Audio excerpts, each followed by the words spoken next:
Today, we're confronting a really significant ethical dilemma. It's about the hierarchy of commitment, really, and the painful intersection of marital neglect and, well, familial loyalty. We're looking at the story of James, Chloe, and Ethan. A triangle formed, it seems, less by chance and more by a kind of systemic emotional failure within the marriage. That's right. So James and Chloe, they've been married 5 years. Financially secure, yes, but the relationship itself is described as emotionally cold and routine. The source material is pretty clear. James is a notorious workaholic, emotionally absent, and this leaves Chloe experiencing profound loneliness. Exactly. And into this emotional vacuum steps Ethan, who is James's younger brother. And what happens is a deep, powerful emotional connection forms between Ethan and Chloe. It seems driven by shared interests, mutual understanding, and it culminates in an intense kiss and a full confession of feelings. So the central question, the one we really can't avoid here, is this. When a marriage has arguably already failed because of one partner's extreme emotional neglect, does the subsequent bond, this intense emotional and physical connection with the family member, is that primarily a betrayal of the marriage itself? Or is it something else? Maybe an inevitable, perhaps even justifiable search for basic human connection? A tough question. My position fundamentally is that the initial, the ongoing, and frankly the most damaging transgression here lies in the systemic failure of the marriage. That emotional withdrawal, that was the first betrayal. It functionally dissolved the commitment long before anything else happened. Okay, well, I come at it from a rather different angle. I believe that, look, regardless of James's prior emotional failings, and we can acknowledge those, the specific choice to involve the brother, Ethan, that guarantees, it irrevocably ensures total destruction. It represents a unique, almost unforgivable breach of absolute familial trust. This is a betrayal of brotherhood that I think far exceeds the bounds of a typical marriage breakdown. Okay, let's unpack that. From my perspective, the emotional void created by James's, let's call it professional obsession, established a context where Chloe reaching out, it was less a calculated moral failure and perhaps more of a psychological necessity. We have to remember that the marital contract isn't just an economic partnership, right? It demands intimacy, presence, relational investment. And when that's systematically withheld for 5 years, leading to, as the source says, poor communication and profound loneliness, well, I'd argue James has functionally abandoned his primary, let's call it duty of presence. This emotional absence, it effectively dissolves the marital covenant long before any physical act occurred. The material itself confirms that the affinity between Ethan and Chloe, it developed organically. It holds real and powerful emotional weight. That suggests, a genuine connection built on compatibility, which, well, it sharply contrasts with the barren landscape of her marriage. I fundamentally reject the framework you're imposing there. While I absolutely recognize the devastation caused by James's professional detachment, his shortcomings do not provide an ethical authorization slip for catastrophic familial entanglement. My position emphasizes the culpability in the active, specific choices made by Ethan and Chloe. James might have failed in his emotional duties, yes, but the source also says he upheld his financial duty, maintaining his role as a successful, career-driven provider. Now, his emotional shortcomings, they might justify divorce, absolutely, but they cannot ethically authorize a liaison with his own sibling. The evidence highlights that the physical climax, the intense kiss, and a full confession of feelings was deliberately timed. It was late one evening while James was specifically away on a business trip. This clandestine choice, it compounded the betrayal exponentially. It targeted the core, the non-negotiable structure of brotherhood. Okay, let's zero in on the ethical weight here. You characterize James's failing as emotional neglect, which sort of inherently suggests passivity, right? While framing Ethan and Chloe's response as active infidelity.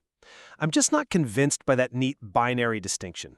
Defining James's continuous withdrawal as simply passive, it minimizes the profound, and I'd say measurable damage it inflicted. The resulting profound loneliness, That's not just dissatisfaction. It feels like a fundamental violation of the intimate partnership. James made an active, continuous choice day after day to prioritize his professional life over their shared life. That isn't passive neglect in my book. That's an active refusal to participate in the marriage. And that created the conditions for the marital structure to collapse. I see the point about active choice, but I still come back to the nature of the harm inflicted. While James's failure to be present is, yes, ethically indefensible within the context of a marriage, it operates on a different plane of ethical severity than the active, calculated choice to commit infidelity with a sibling. Neglect causes pain, relationship failure, certainly, but it doesn't necessarily carry the irreversible social and familial contamination that this specific decision introduces. Look, the emotional failure of a marriage, typically, it requires two people to separate. This betrayal between brothers, it destroys an entire family structure. That intense kiss and confession, it transitioned this whole dilemma from a potentially recoverable relationship failure, however difficult, to a devastating betrayal of what I'd call the deontological duty of kinship. James isn't just losing his wife here. He's losing his brother. And this act, it retroactively contaminates every single prior interaction they've had as a family unit. But that assumes Ethan was operating in a vacuum, right? Ignoring a perfectly functioning relationship. He wasn't. He was drawn into a shared dynamic of dissatisfaction and a desperate, profound, unmet need for connection on Chloe's part. If we're going to credit the source material's description of their connection as real and powerful, and the source uses those words, then we have to allow that the depth of this bond might transcend mere cynical manipulation or simple lust. To demand that Ethan prioritize an abstract, theoretical familial loyalty, which, let's be honest, appears to have been predicated more on James's professional success than maybe genuine emotional closeness, over an authentic and arguably necessary emotional bond, well, that seems ethically rigid and psychologically perhaps unsustainable. That's a compelling way to frame it, but have you really considered the unconditional nature of brotherhood? Ethan's obligation to James, I would argue, is often considered a higher, unconditional familial duty, one that must survive the turbulence of a spouse's dissatisfaction. Ethan knew precisely the catastrophic consequences of his actions. The source implies the intensity, the potential fallout, the destruction of his brother's life, essentially. And yet, he still succumbed to the moment. Doesn't that demonstrate a kind of reckless disregard for the integrity of the family unit? And the ethical question here is crucial. If this connection was truly so powerful and rooted in genuine respect, as you suggest, why didn't Ethan fulfill his brotherly duty differently? Why didn't he help Chloe seek resolution, maybe encouraging counseling, or even divorce in a way that did not involve him crossing that ultimate boundary of intimacy? Ethical responsibility surely demanded distance until the marital situation was properly resolved. I agree that distance would have been cleaner, yes. Certainly less painful, perhaps, in the immediate term. But we're dealing with immediate, overwhelming human emotional reality here, aren't we? Not always the luxury of abstract ethical distance. Furthermore, your framework seems to imply that James deserved protection primarily because he was fulfilling his financial duties. But if the source material defines the marriage as emotionally cold, fundamentally lacking, how can we prioritize the economic duty of a successful provider over the absolute fundamental human need for intimate connection? It feels like it was James's continuous failure to fulfill the emotional contract that created the very space where Ethan and Chloe's residence became maybe unavoidable. Okay. Even if we acknowledge the power, maybe the perceived inevitability of that emotional connection, then surely we must address the immediate imperative for damage control. The current focus has to shift to minimizing the systemic devastation that's coming. And I maintain that the only path forward that maintains even a shred of integrity requires Chloe to formally and legally end her marriage to James before revealing anything at all about the emotional connection with Ethan. This attempts at least to separate the pain of the divorce itself from the utter shock and, frankly, the poisoning effect of the sibling betrayal. I'm sorry, but I just don't buy that as an ethical prescription. Let me tell you why. Hiding the truth while actively harboring such a real and powerful emotional and physical connection It requires them to perpetuate what the source calls a continued lie that consumes them. They'd be forced to sustain a dishonest facade, performing loyalty as a wife, as a supportive brother, which is ethically unsustainable. And it's profoundly psychologically damaging, surely, to all three of them. Given they can no longer ignore their feelings, as the text says, the devastating truth, however incredibly painful it will be, is ironically the only honest and, I think, psychologically viable exit path, even if it accelerates the immediate fallout. The collateral damage on the party who is, at least in the eyes of the family structure, the innocent victim of the infidelity itself. If Chloe files for divorce cleanly first, yes, the news of the affair with the brother, when it eventually comes out, will still be terrible, devastating, but it won't retroactively poison every single moment of their marriage and make James question his entire relationship with his sibling while the marital structure is still legally intact. That distinction between filing for divorce because the marriage failed fundamentally and filing because she has already chosen his brother, that difference is monumental in terms of trauma management for James.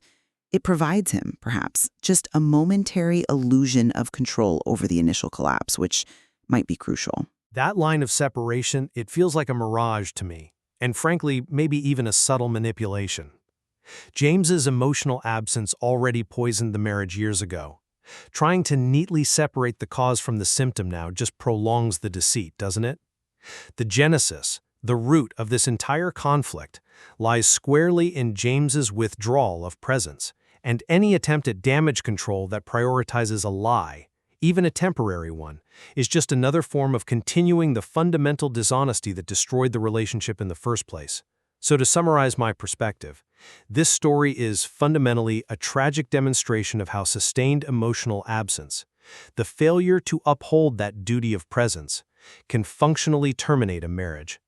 This then, almost inevitably, forces the neglected partner to seek essential human connection elsewhere. And while the consequences of involving the brother are undeniably severe, tragic for the whole family unit, the ultimate genesis of this conflict lies not in the kiss itself, but in James's consistent emotional withdrawal. That was the first and most fundamental betrayal of their shared life. And that decision rests firmly on the sanctity of, let's call it, structural ethics and familial commitment.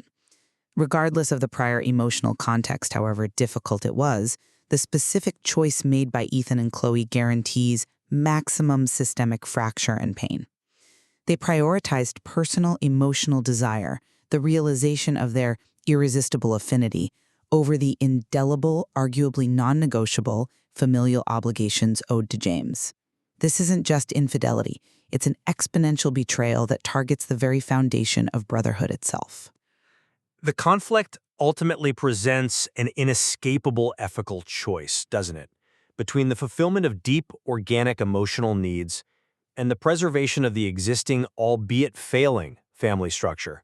It really underscores the severe complexity that arises when these primal human bonds clash head-on with codified relational duties. And it leaves us with a painful reminder, I think, that even justifiable emotional seeking can be conducted in a catastrophically damaging way. We certainly have much more to explore in the nuances of duty versus desire presented in this material.